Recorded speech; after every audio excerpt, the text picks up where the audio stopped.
Saudara, sebuah video yang beredar di media sosial memuat kesaksian warga Cilincing, Jakarta Utara yang mengaku didata oleh Babinsa usai kunjungan Prabowo Subianto.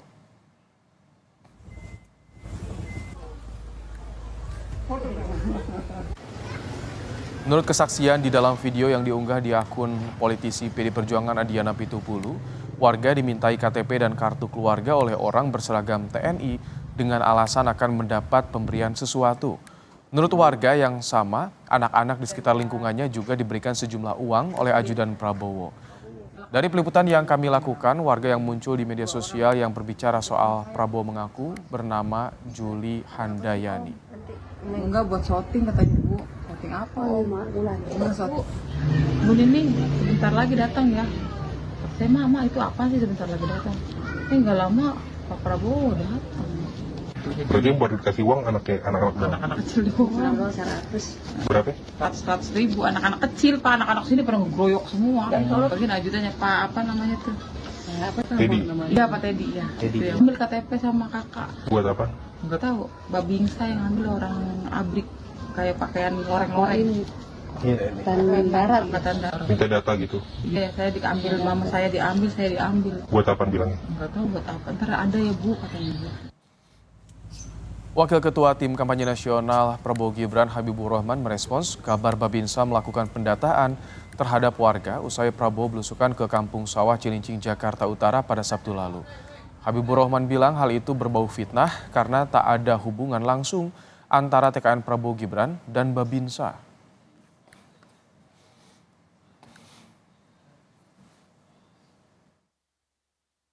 Ya, soal kunjungan Pak Prabowo ke Cilincing, ya kami nggak ngerti ada yang menuduh bahwa Babinsa melakukan pendataan. Yang jelas tidak ada hubungan kami dengan Babinsa ya. Pak Prabowo ya tidak bisa memerintahkan Babinsa untuk melakukan pendataan.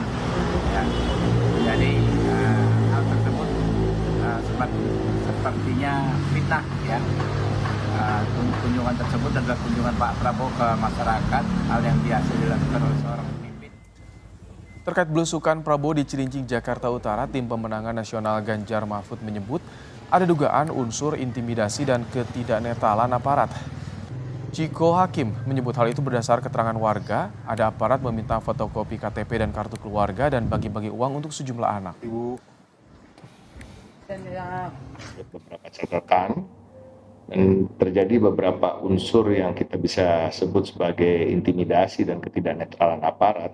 Cerita yang disampaikan oleh warga bahwa aparat berseragam mendatangi rumah-rumah warga dan meminta kopi KTP maupun kartu keluarga.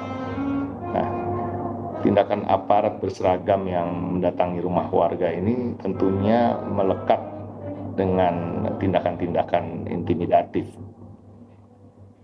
Yang terakhir adalah juga ada unsur money politics di sini, karena ketika Pak Prabowo mendatangi Cilincing itu diceritakan oleh warga juga ada pembagian uang untuk anak-anak kecil sebesar Rp100.000. Kapuspen TNI Brigjen Nugraha Gumilar menyebut pendataan warga Cilincing oleh Babinsa untuk kebutuhan bedah rumah oleh Universitas Pertahanan. Menurut Gumilar, TNI tidak ingin terjebak politik praktis dan tidak berpolitik sama sekali.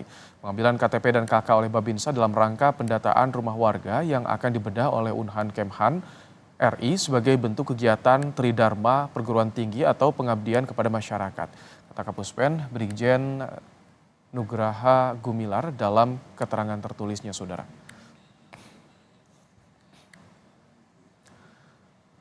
Sejumlah warga Cilincing, Jakarta Utara mengaku didata oleh Babinsa setempat usai kunjungan bakal Capres nomor urut 2 Prabowo Subianto pada Sabtu lalu. Warga menyebut dimintai KTP dan kartu keluarga oleh orang berseragam TNI. Apakah hal ini membuktikan ketidaknetralan aparat atau hal ini yang memang tidak ada kaitannya dengan posisi Prabowo Subianto sebagai Capres? Sudah ada juru bicara Menhan Prabowo Subianto, Daniel Anzar Simanjuntak, dan juga Direktur Eksekutif Amnesty International Indonesia, Usman Hamid. Selamat petang, Bang Daniel, Mas Usman. Selamat petang, Mas. Selamat petang. Baik, Bang Daniel, jadi seperti apa klarifikasi soal kegiatan Prabowo Subianto di Cilincing dengan informasi adanya Babinsa yang mendata warga meminta KTP dan juga kartu keluarga warga, Bang Daniel? Pertama, tadi sudah dijelaskan oleh Kapus Pen TNI bahwasannya pendataan warga itu terkait dengan program bedah rumah yang akan dilakukan oleh Universitas Pertahanan di Cilincing tersebut. Jadi tidak ada terkait dengan tuduhan intimidasi, tuduhan menakut-nakuti. Ini kan upaya melakukan framing yang jahat sekali dari upaya yang sedang dilakukan oleh Universitas Pertahanan dan TNI. Itu pertama. Kemudian kedua, kalau kemudian ini ditarik terkait dengan Pak Prabowo, upaya Menhan misalnya datang ke situ, kemudian seolah-olah mengerahkan Babinsa, yang perlu dipahami adalah Pak Prabowo sebagai Menhan itu tidak bisa mengerahkan Babinsa atau tidak bisa mengerahkan prajurit TNI karena beliau bukan sebagai pengguna kekuatan atau gun kuat, juga bukan sebagai pembina kekuatan atau yang sering disebut sebagai bin kuat.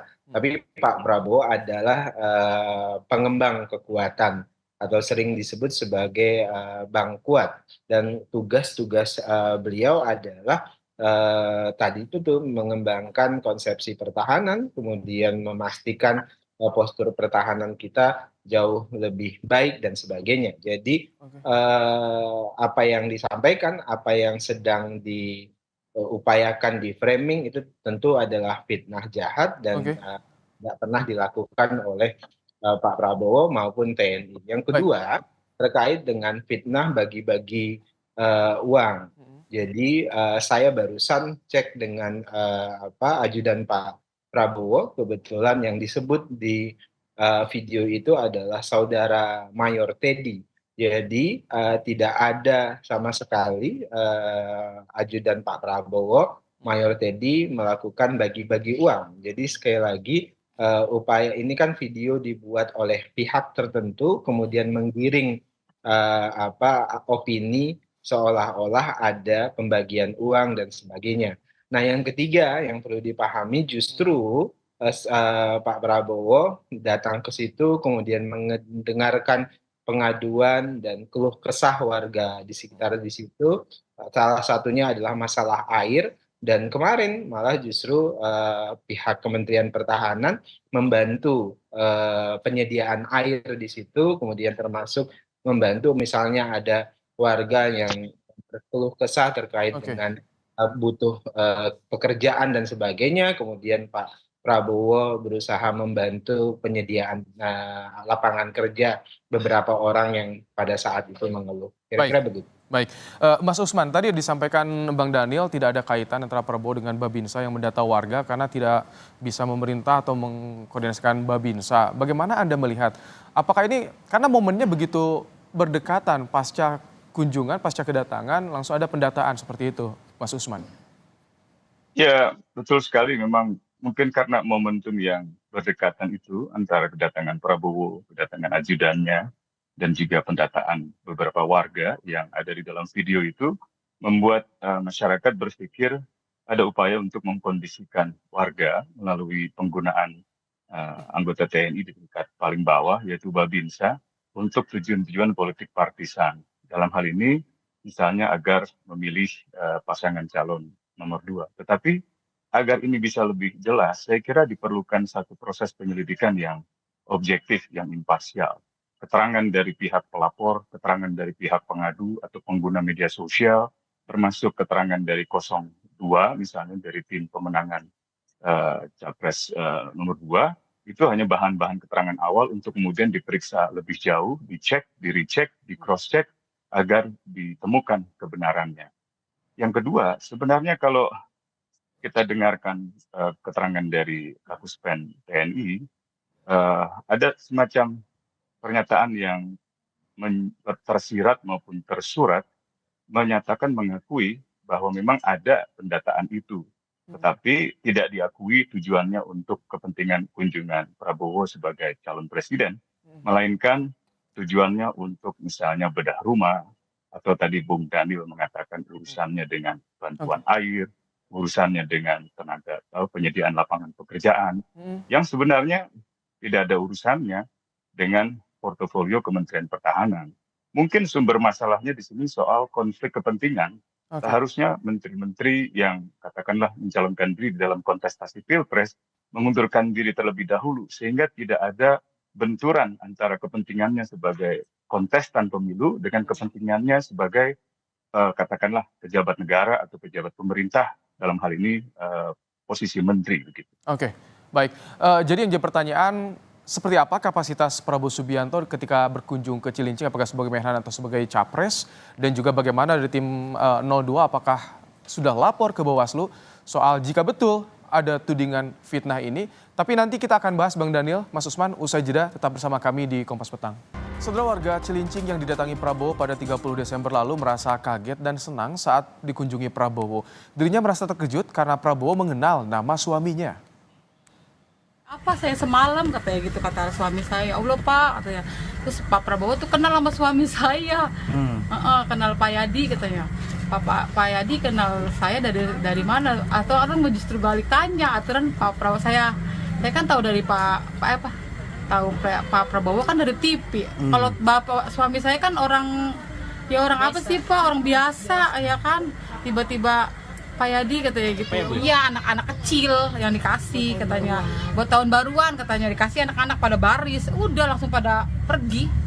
Udah Pak Prabowo langsung pergi habis ajudannya ngasih cepet-cepet tuh sama anak-anak kecil, anak pantaran anak-anak saya segini, seelang pada dapat semua, pada dapat. Ini Mama Anti juga anaknya dicium, sempat dicium sama Pak Haji tuh, Pak Haji Pak Prabowo dicium, kasih uang cepet sama ajudannya. Udah gitu doang, kasih anak-anak doang. Melanjutkan diskusi soal polemik Babinsa yang mendata warga usai kunjungan Prabowo di Cilincing, Jakarta Utara, kita kembali bersama dengan Daniel Anzar Simanjuntak dan Usman Hamid.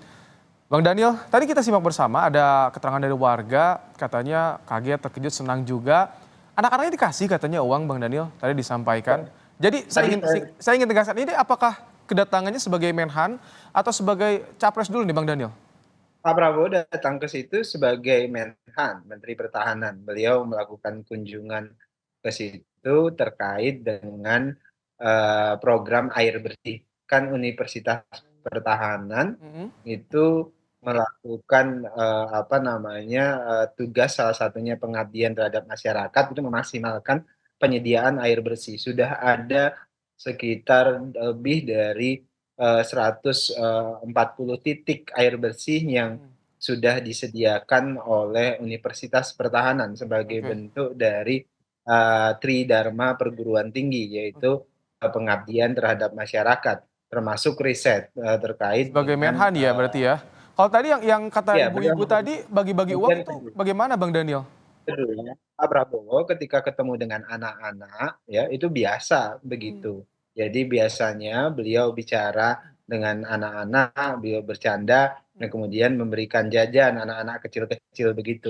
Nah, yang kami sayangkan kan tadi dituduh seolah itu kan diarahkan ajudannya siapa, Teddy. Yang menyebutkan Teddy itu adalah orang yang sedang memvideokan itu. Dan seolah-olah Teddy melakukan money politik. Jadi memberikan uang ke orang-orang tertentu, itu yang di frame begitu. Tapi sejak awal Teddy menyatakan tidak pernah membagi-bagikan uang ke orang. Kalau ke anak-anak, ya itu diberikan memang biasa dilakukan oleh Pak Prabowo terhadap anak-anak yang beliau temui sebagai jajan dan sebagainya. Jadi kalau kemudian ada yang framing itu adalah money politik, itu yang kami sayangkan, dan di framing juga ada intimidasi, itu yang disayangkan. Tapi kalau soal Babinsa yang mendata itu di bawah Kemenhan atau inisiatif dari Babinsa sendiri koordinasinya? Itu kan Unhan, tadi saya sebutkan, itu tadi Puspen kan yang bisa mengerahkan itu adalah TNI. Nah, ada program Unhan penyediaan air bersih. Jadi salah satu tempat yang dipilih oleh Pak Prabowo, oleh Unhan dalam hal ini itu adalah daerah Jakarta Barat dan Jakarta Utara. Nah, salah satunya ada daerah Cilincing itu. Dan banyak titik-titik lain yang sudah dilaksanakan. Dan hari ini air bersih di sana sudah tersedia, Oke, ya sudah dimulai, bahkan sudah bisa digunakan oleh baik. masyarakat yang dikunjungi oleh Pak Prabowo Baik, tersebut. Mas Usman, ada penjelasan kunjungan sebagai Menhan. Nah ini yang menjadi persoalan bagaimana jadi membedakan antara sebagai Menhan dan juga sebagai paslon. Karena ini kan irisannya tentu akan menimbulkan polemik di kemudian hari nih Mas Usman. Persoalan seperti ini ketika netralitas TNI ini masih dipertanyakan misalkan Mas Usman. Iya, justru itu tadi di awal masalahnya, konflik kepentingan itu, benturan kepentingan antara seorang pejabat negara, pejabat pemerintah, pejabat kementerian, dengan orang yang sedang mencalonkan diri dalam kontestasi politik, dan kebetulan ketua umum partai. Dan tentu saja kita harus menyadari bahwa momen-momen hari-hari ini, pekan-pekan ini adalah momen-momen kampanye politik. Gitu. Dan sebenarnya masyarakat paham bahwa setiap kandidat pasti akan melakukan belusukan. Ya mirip-mirip seperti Jokowi dulu masuk ke gorong-gorong gitu untuk menimbulkan kesan bahwa ia adalah pro rakyat, membela rakyat kecil gitu, mendatangi rakyat kecil, menolong rakyat kecil, apapun alasannya, entah itu saluran air, air bersih atau lapangan pekerjaan atau hal-hal yang memang menurut survei dipandang sangat dibutuhkan oleh masyarakat gitu. Jadi alasan-alasan semacam itu sulit untuk menutupi fakta bahwa memang karena kampanye politik ini sedang berjalan, turunnya seorang calon presiden ke bawah, mau tidak mau tetap dikatakan sebagai kampanye politik. Gitu. Apapun penjelasannya, apakah ia mau mengatakan, apakah tadi Bung Daniel mengatakan, oh ini program Unhan tentang misalnya bantuan air bersih, kenapa tidak ada dinas tata air, misalnya suku dinas air, gitu. Pemerintah kota setempat, apakah dilibatkan atau tidak, gitu. Itu pertanyaan-pertanyaan masyarakat secara sederhana bisa menguji kredibilitas dari bantahan itu, kredibilitas dari pernyataan yang mengatakan, oh ini tidak ada urusannya dengan misalnya kampanye politik, atau katakanlah ini tidak ada urusannya dengan Kementerian Pertahanan, karena Kementerian Pertahanan tidak bisa mengerahkan anggota TNI. Tapi sulit dipungkiri di tingkat bawah, jangankan yang masih aktif seperti seorang mayor misalnya, bertemu dengan petugas Babinsa di tingkat bawah, seorang purnawirawan saja, apalagi dia pernah menjabat sebagai Danjen Kopassus, pasti akan mendapatkan semacam perhatian. Kalau solusi dari Anda sederhananya seperti apa Mas Usman? Apakah harus betul-betul cuti? Udah lupakan, singkat saja Mas Usman. Ya mestinya cuti. Kan Pak Mahfud juga berkali-kali sebenarnya mengajukan cuti, tapi tidak cuti permanen. Mestinya semua kandidat agar ada objektivitas. Gitu. Jadi sekarang ini Bung Daniel punya versi, kemudian dari video itu ada versi sendiri. Kita berharap bahwa peristiwa ini tidak berulang dengan dilakukannya cuti oleh para kandidat itu. Yang kedua, proses pemeriksaan terhadap mana yang benar, di video itu yang benar, warga yang benar, atau pihak 01, 02, 03 yang benar, itu diperiksa lebih objektif oleh misalnya Bawaslu. Jadi Bawaslu saya kira harus ambil peran untuk memastikan kampanye ini berjalan secara sesuai hukum. Baik, Bang Daniel, bagaimana selanjutnya? Apakah ini dari Prabowo-nya misalkan di tim 02, akan membawa kasus ini ke Bawaslu atau seperti apa untuk bisa mengungkap secara terang benderang? Pertama, kami tentu menyayangkan pihak-pihak yang sengaja melakukan framing-framing jahat ya terkait dengan tugas-tugas Pak Prabowo di Cilincing itu.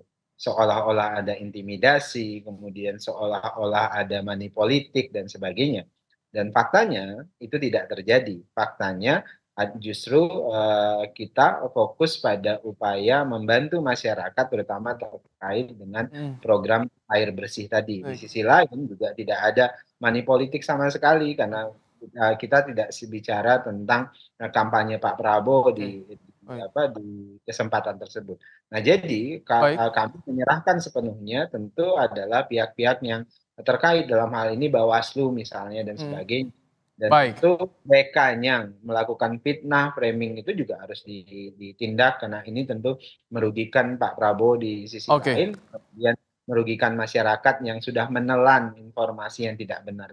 Baik, terima kasih Bang Daniel Anzar Simanjuntak, jurubicara Prabowo Subianto, dan juga Mas Usman Hamid, Direktur Eksekutif Amnesty International Indonesia, telah meluangkan waktu dalam program Kompas Petang sore hari ini.